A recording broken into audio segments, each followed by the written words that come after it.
구독자 여러분들이 기업에 대해 제대로 알고 투자하실 수 있도록 길잡이가 되어드리는 소중한 리포트 같이 보기 시간입니다. 먼저 김경민 연구위원과 반도체에 대해서 제대로 공부를 해보겠습니다. 안녕하세요. 네, 안녕하십니까. 네, 오늘 이제 반도체 장비 업체 중 하나인 HPSP에 대해서 저희가 알아볼 텐데 상장된 수많은 반도체 장비 기업들이 있잖아요. 그 안에서 이제 HPSP는 어떤 회사일까요? 네, HPSP는 2017년도에 설립된 그 반도체 장비사이고요. 고압수소 어닐링 장비를 공급하고 있습니다.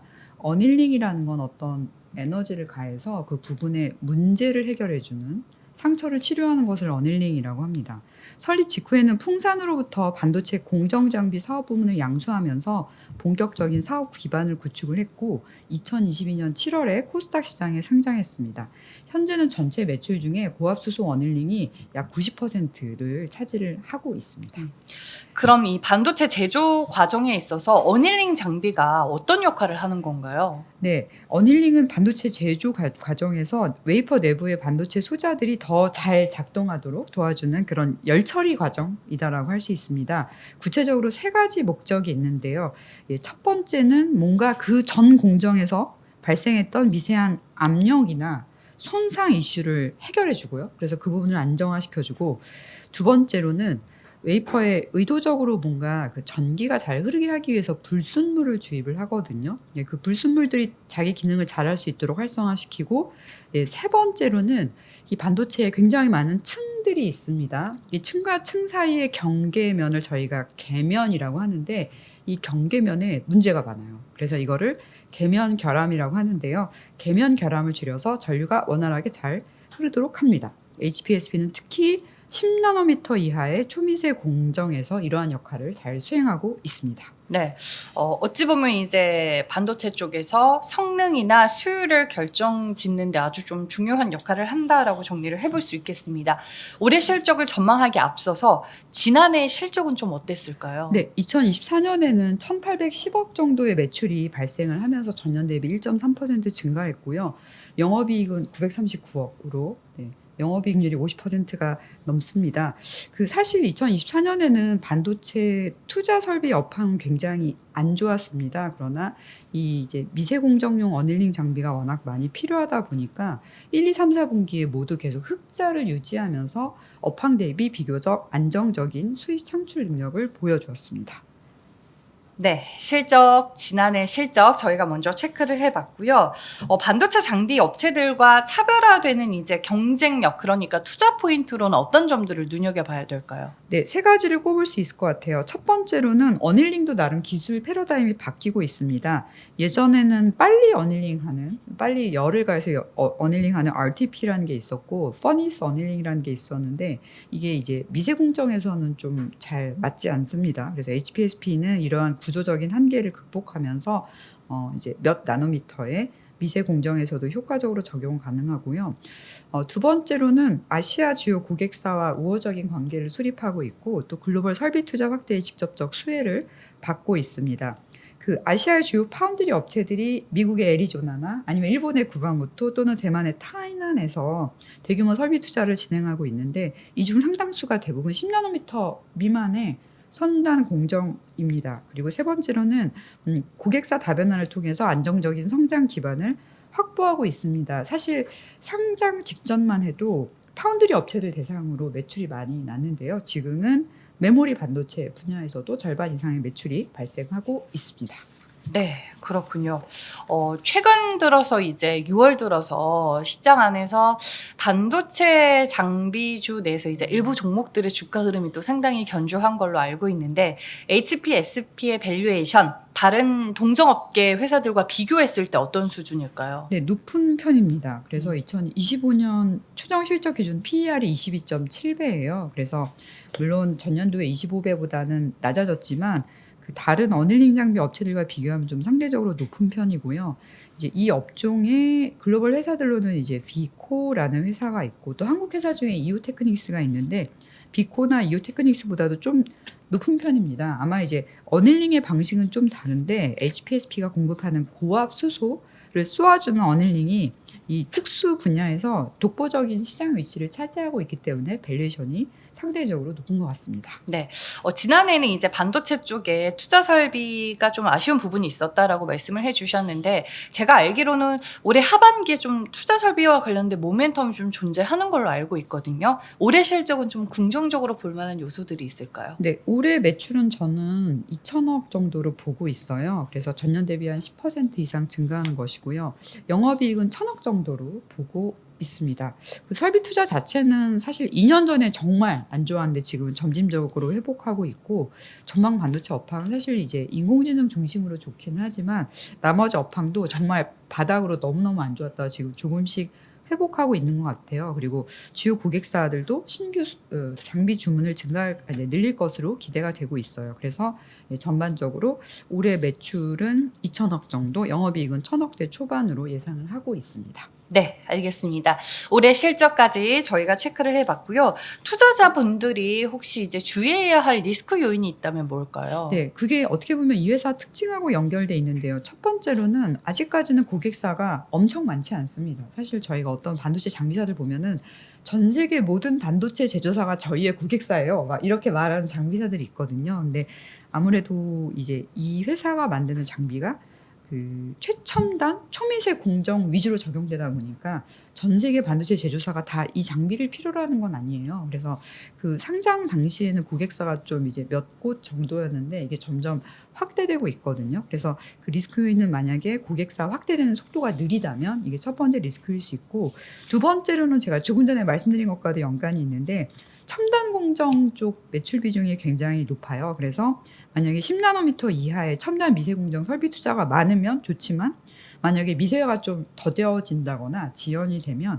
매출이 좀 덜 나올 수도 있어요. 그래서 다만 이제 이러한 리스크들은 HPSP가 지금 고객 다변화 그리고 제품 포트폴리오 다변화도 동시에 추진 중이기 때문에 점차 해소될 가능성이 높다라고 생각하고 있습니다.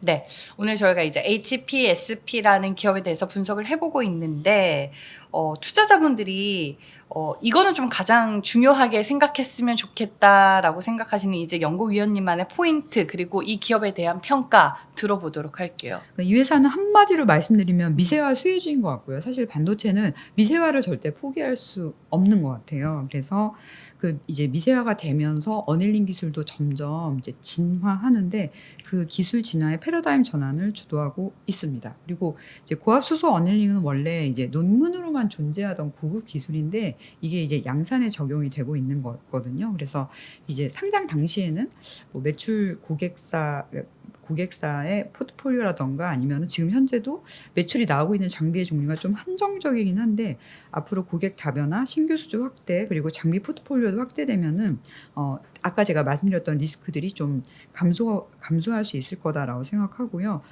장기적으로는 이제 지금 당장은 아니지만 이 회사가 주로 AI 반도체 전공정 쪽에 많이 들어가는 장비를 공급하고 있는데 후공정 쪽도 준비하고 있거든요. 그래서 후공정 패키징 시장 성장하면은 HPSP의 장기 실적에 기여할 것으로 기대하고 있습니다. 네, 알겠습니다. 고압 수소 어닐링으로 반도체 공정의 혁신을 주도하고 있는 기업 HPSP에 대해서 저희가 알아봤고요. 지금까지 김경민 연구위원과 함께했습니다. 고맙습니다. 네, 감사합니다.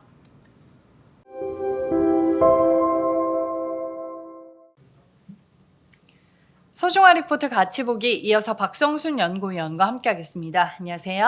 안녕하세요. 네, 반도체 장비 기업 중에 하나인 이오테크닉스에 대해서 오늘 알아볼 텐데 어떤 회사인지 소개 먼저 부탁드릴게요. 네, 이오테크니스는 이제 레이저를 기반으로 한 장비 업체라 생각하시면 되고요.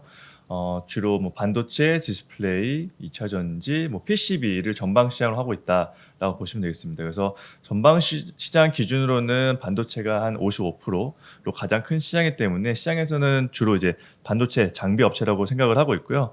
몇 가지 이제 주요 장비 제가 소개드리면 가장 이제 핵심 장비라고 할 수 있는 레이저 마커가 있습니다. 레이저 마커 같은 경우는 국내 시장에서도 90% 이상을 점유율 차지하고 있고 해외도 60% 이상으로 가장 큰 점유율을 차지하고 있는 장비이고요. 기본적으로 뭐 저희가 칩이나 웨이퍼의 모델 번호, 뭐 제조사 이런 정보를 표기하는 레이저로 표기한다라고 보시면 되겠습니다. 그리고 두 번째는 레이저 어닐링 장비고요. 레이저 어닐링 장비는 제가 뒤에도 설명을 드리겠지만 이제 저희가 이온 주입 공정 이후에 도판트를 활성화시키는 열 처리 공정에 들어가는 장비이다라고 보시면 되겠습니다. 그리고 레이저 커터는 말 그대로 이제 웨이퍼를 이제 개별 칩으로 자르는 커터고요. 레이저 드릴은 PCB 구멍을 뚫는 장비를 보시면 되겠습니다. 그리고 마지막으로 말씀드릴 수 있는 거는 디스플레이 LLO 장비인데 이거는 OLED용 장비고요. 캐리어 글라스를 레이저를 통해서 띄어내는 장비다라고 보실 수 있습니다. 네, 알겠습니다. 최근에 반도체 장비 시장 쪽은 어떤 기대감과 모멘텀이 존재할까요? 네, 일단 글로벌 장비 시장은 작년 대비해서 이제 올해 7% 정도 성장할 것으로 보고 있는데요. 그 중에서도 이제 후공정 장비 같은 경우는 지난 2년간 좀 감소세를 보였습니다. 다운 사이클도 있었고 이제 증설을 고객사들이 굉장히 안 했기 때문인데요. 후공정 장비 같은 경우는 작년 하반기부터 일부 회복세를 보이고 있어서 올해는 작년 대비해서 이제 성장할 것을 보고 있고 그 중에 이제 가장 중요한 이유는 아무래도 고성능 컴퓨팅 수요가 늘어나면서 어드밴스 패키징에 대한 수요가 늘어났다라고 보실 수 있습니다. 그리고 다른 전공정 같은 경우도 파운드리 선단 공정, 디램 선단 공정, 그다음에 낸드 고단화 수혜 때문에 좀 장비에 대한 수혜가 있다라고 보실 수 있고요. 지역별로 봐서는 대부분의 지역에서 올해 성장할 것으로 예상하고 있는데 이제 중국 같은 경우는 3년간 투자를 많이 했기 때문에 올해는 다소 위축될 가능성이 높다라고 볼 수 있습니다. 그리고 이제 수요 측면에서 보면은 여전히 AI 강세 지속되고 있는데요. 저희가 지금까지는 이제 학습용 AI에 대한 강조를 했다면은 지금은 점차적으로 추론에 대해서 넘어가고 있는 시기다라고 보실 수 있고, 추론에 대해서 시장이 커지면서 엔비디아 같은 경우도 이제 계속해서 GPU에 대한 수요가 견조하게 유지되고 있다. 그러니까 실적 발표한 엔비디아의 실적 보셔도 계속해서 고성장을 유지하고 있고요. 아무래도 이제 AI 쪽 수요가 강세가 되면서 빅테크들의 캐펙스 추이도 계속해서 상향 조정되고 있습니다. 예를 들어서 올해 같은 경우도 작년 대비해서 캐펙스가 이제 빅4 테크의 캐펙스가 40% 이상 성장할 걸 보고 있거든요. 근데 사실 작년 말에 저희가 예상하기로는 올해는 한 10% 정도 밖에 안 성장할 걸 예상하고 있었어요. 그러니까 저희가 시장의 예상과 다르게 AI 강세가 계속되면서 이 캐펙스 추이도 계속해서 상향 조정되고 있다. 그렇다면은 결국 데이터 센터에 대한 투자가 증가하면서 반도체에 대한 수요도 저희가 예상한 것보다도 꾸준히 증가하고 있는 모습을 보이고 있다라고 생각하기 때문에 하반기에 가서도 AI에 대한 수요 때문에 메모리, 비메모리에 대한 수요는 계속해서 증가할 수 있다라고 보고 있습니다. 네, 알겠습니다. 주요 투자 포인트로는 어떤 점들을 봐야 될까요? 네, 투자 포인트는 세 가지인데요. 첫 번째는 어닐링, 그 다음에 두 번째로는 커터 장비, 그 다음에 세 번째로는 신규 장비라고 보실 수 있습니다. 첫 번째 어닐링 같은 경우는 앞에 말씀드린 대로 이제 이온 임플란트 공정 이후에 불순물을 이제 활성화시키는 공정이라고 말씀드렸는데요. 이온 임플란트라는 거는 이제 저희가 웨이퍼에 불순물을 주입하는 겁니다. 이제 실리콘 웨이퍼는 그 자체로는 전류가 흐르지 않거든요.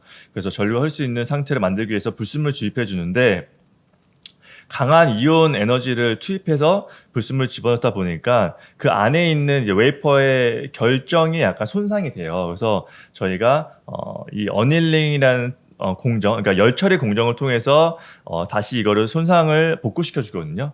근데 지금까지는 이제 과거에는 이런 퍼넌스라는 방식 아니면은 RTP라는 방식을 통했습니다. 그러니까 둘 다 공통점은 열을 통해서 처리한다는 건데 아무래도 점점점 반도체가 미세화되다 보니까 열 처리 방식으로는 좀 한계가 있어요. 그러니까 열에 대한 변형이나 불량 그리고 정확한 이제 어닐링이 안 된다라는 거죠. 그래서 저희가 레이저로 그 굉장히 작은 부분에 대해서만 어닐링 해주는 수요가 발생을 했고 그 장비를 이제 이오테크니스가 공급을 하고 있습니다. 그래서 지금 같은 경우는 삼성전자 D램에 독점적으로 공급을 하고 있고요.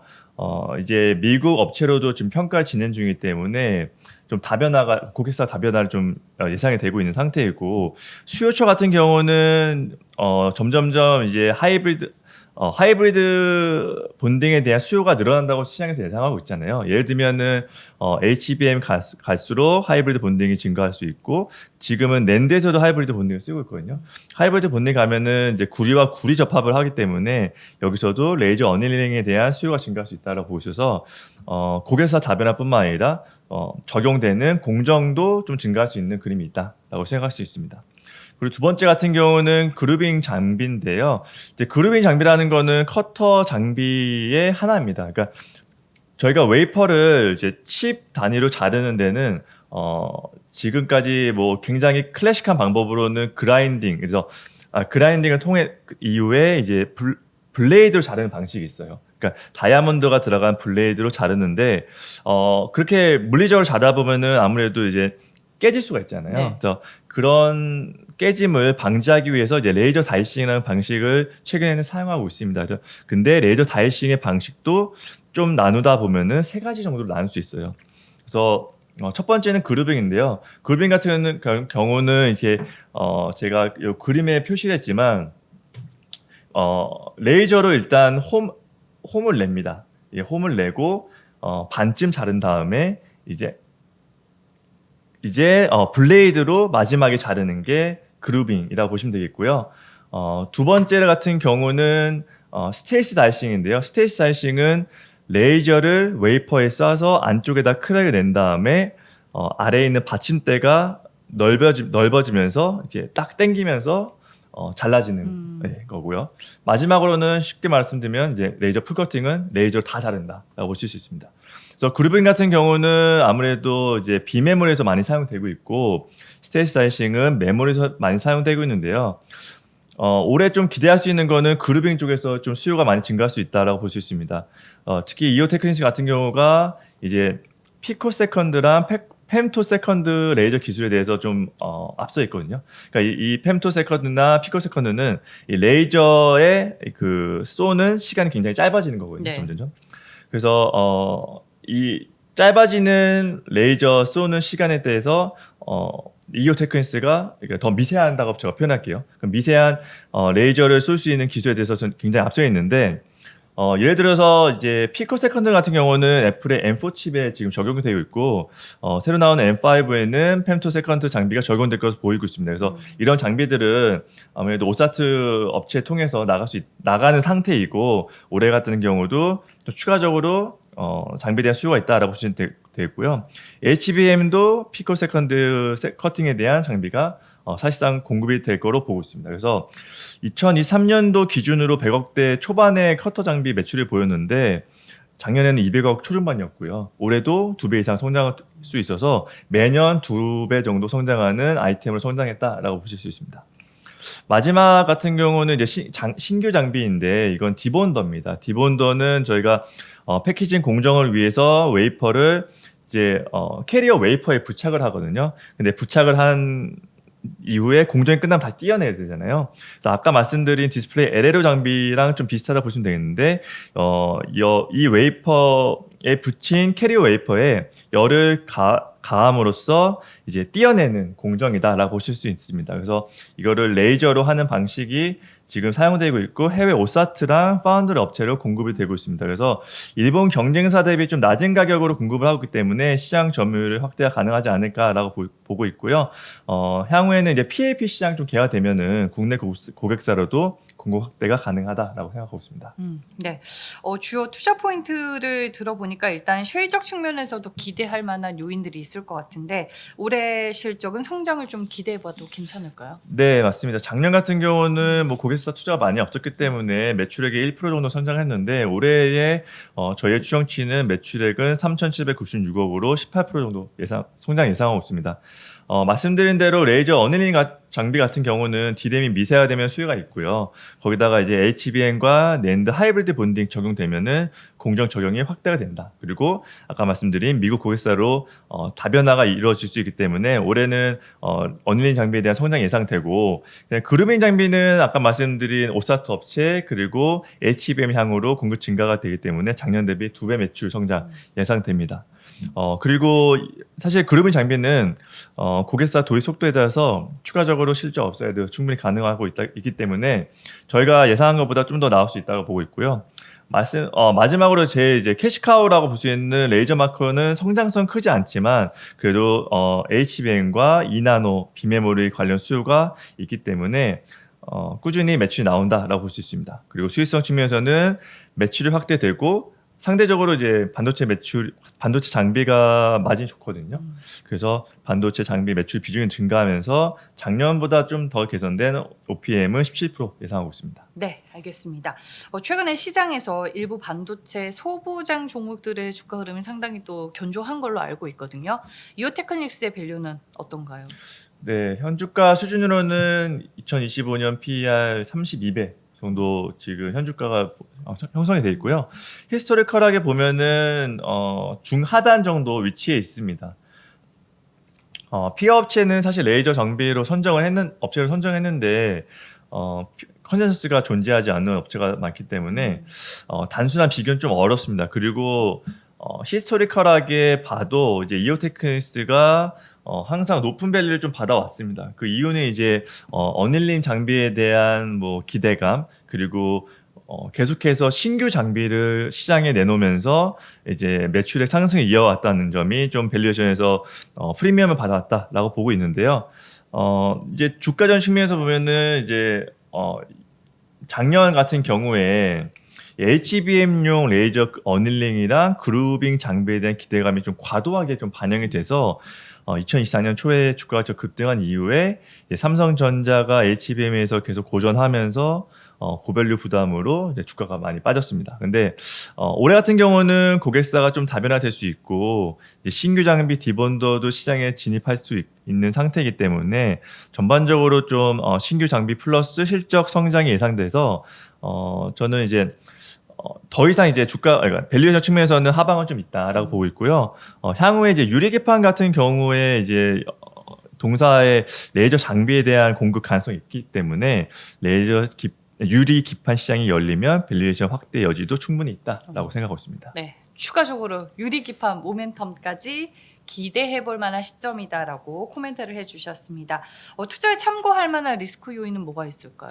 네, 아무래도 이제 삼성전자라는 고객사에 대한 매출 비중이 높다라는 게 리스크인데요. 이거를 사실 리스크로 말씀드리면 예전에는 이제 말이 안 되는 얘기였죠. 네, 왜냐하면은 이제 저희가 이제 주식시장을 오래 보면은 반도체 밸류 체인은 삼성전자 체인이냐 이제 SK 하이닉스 밸류 체인이냐로 많이 이제 나눠왔는데 사실 과거에는 삼성전자의 밸류 체인이 항상 높은 밸류에이션을 받았습니다. 왜냐하면 삼성전자의 이제 캐펙스 규모도 상대적으로 크고 더 잘해왔기 때문인데요. 지금 같은 경우는 삼성전자가 HBM 시장을 이제 선도를 못 하고 있잖아요. SK 하이닉스가 기술을 선도하고 있고 그렇다 보니까 이제 삼성전자는 계속해서 엔비디아를 공급 못 하고 있고 HBM 공급이 안 되다 보니까 캐펙스에 대한 불확실성이 오히려 커졌어요. 그래서 적극적으로 투자를 못 하는 상황이 되고 있어서 그 밸류 체인들도 상대적으로 이제 많은 밸류에이션을 못 받고 있는 상태죠. 과거 대비. 근데 이제 이오테크니스 같은 경우는 물론 지금은 삼성전자에 대한 비중이 높습니다. 근데 해외 파운드리 업체, 뭐 오사트 업체 그리고 장비 다변화를 계속해서 지금 시도를 하는 상태이고 점진적으로 삼성전자에 대한 매출 의존도가 낮아지고 있는 상태예요. 그래서 시간이 갈수록 리스크는 줄어들 것 같고요. 삼성전자 같은 경우도 HBM의 모든 역량을 집중하고 있기 때문에 지금보다 더 나빠질 가능성은 높진 않다. 그러니까 지금의 리스크 요인이 더 확대될 여지는 크진 않다고 보고 있습니다. 네, 알겠습니다. 어찌 보면 이제 반도체 소부장단에서 개인 투자자분들이 좋아하는 종목 중에 하나, 네, 선호하는 종목 중에 하나가 이오테크닉스가 아닐까 싶은데 오늘 좀 제대로 이 기업에 대해서 알 수 있는 시간이었던 것 같습니다. 지금까지 박성순 연구위원과 함께했습니다. 고맙습니다. 감사합니다.